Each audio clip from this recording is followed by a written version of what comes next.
Nitong mga nakarang araw dito sa naging laban ng Los Angeles Lakers kontra dito sa Milwaukee Bucks ay nahagip ng kamera si D'Lo na kung saan nagpapaliwanag na sa magiging execute nila dito sa huling segundo ng fourth quarter.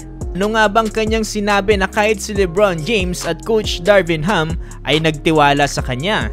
Pero bago yan, pag-usapan muna natin na naging trending ngayong araw dito sa internet. Ito ay matapos ngang bastusin dito ng may dugong Pinoy na si Jalen Green, dito si Jared Butler. Dito kanina sa third quarter ng laban ng Houston Rockets at ng Washington Wizards. Up by 17 points ang Rockets at ball possession din nila. Si Jalen Green yung nagdadala ng bola dito pababa. Well, nasa momentum na rin kasi siya dito sa pagkakataon na to at mas lalo pa nga nag-init yung kanyang kamay dito matapos niyang i-ankle break dito si Jared Butler. Hindi lang yan, in-stir down niya pa at meron pang look away 3-pointer. 3 beses nga daw na violate dito si Jared Butler sa loob lamang yan ng isang play. Sobrang na-hype dyan ng home court ng Houston Rockets at kahit nga mismong teammate ni Jalen na si Amen Thompson ay nabaliw din. Dito sa naging laban na to, panalong Houston Rockets sa final score na 135-119. Mamada lang naman dito si Jalen Green ng 37 points with 8 rebounds and 2 assists. So balikan natin itong istorya patungkol dito sa naging laban ng Lakers at ng Milwaukee Bucks. Well, dito sa naging laban na to, last 29 seconds dito sa fourth quarter, lamang ng isa ang Milwaukee Bucks at nagkaroon pa nga ng ball possession dito ang Lakers matapos ang mintes na tira dito ni Damian Lillard. Pagkakataon na to ay mayroon ng mainit na kamay si D'Lo at nasa momentum na rin siya. Kaya naman dito sa timeout ay nahagip ng camera kung paano na nga lang ba in-execute ni D'Lo ang game-winning score nila dito kontra sa Bucks. Papanoodin natin yung feed dito sa ESPN at ng Lakers ay makikita natin dito na sinasabihan ni LeBron James dito si D'Lo na siya ang mag-take ng last shot. May sinabi dito si D'Lo na kung saan nag-approve naman dito si LeBron James. Bago nga maputol itong feed ay mayroon pang sinabi dito si D'Lo dito kay Dinwiddie. Sabi niya dito, hey, screen first then roll.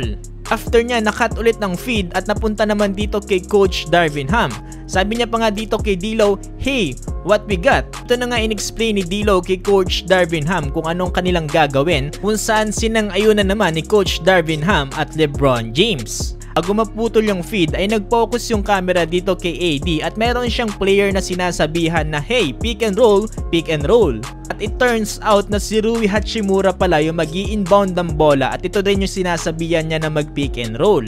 So dito sa naging game plan nila, yan mismo ang nangyari dito sa fourth quarter. Na munang pumakita si Spencer Dinwiddie para sa screen dito kay D'Angelo Russell. Dito ay walang magagawa si Damian Lillard para mag-switch. Kaya naman agad pumunta dito si Rui Hachimura para mag-set ng pick and roll dito kay D'Lo. Pagkakataon na to si Brook Lopez yung kabantayan dito ni Rui Hachimura.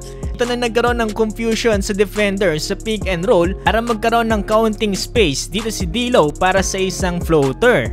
Sobrang lupit talaga ng pagkaka-coaching dito ni D'Lo. Hindi pa natatapos dyan kung paano nga ba dinala ni D'Lo ang laban na to. Dahil mayroon pang natitira na oras dito, last 6 seconds ay maaari pang magkaroon ng play dito ang Milwaukee Bucks. Mang na ang Lakers dito ng isa 123-122. Dito ay makikita natin na tinuturuan pa dito ni D'Lo si Spencer Dinwiddie mag-focus agad bantayan dito si Damian Lillard. Dahil alam din siguro ni D'Lo na ito ang titira ng kanilang last shot. Dahil sa early prediction na ginawa dyan ni D'Lo ay nagawa pa nga ma-block dito ni Dinwiddie si Damian Lillard. Ilan para manalong Los Angeles Lakers dito sa laban na to. So yan lang naman ang ilan sa mga behind the scenes dito sa naging laban ng Los Angeles Lakers kontra dito sa Milwaukee Bucks.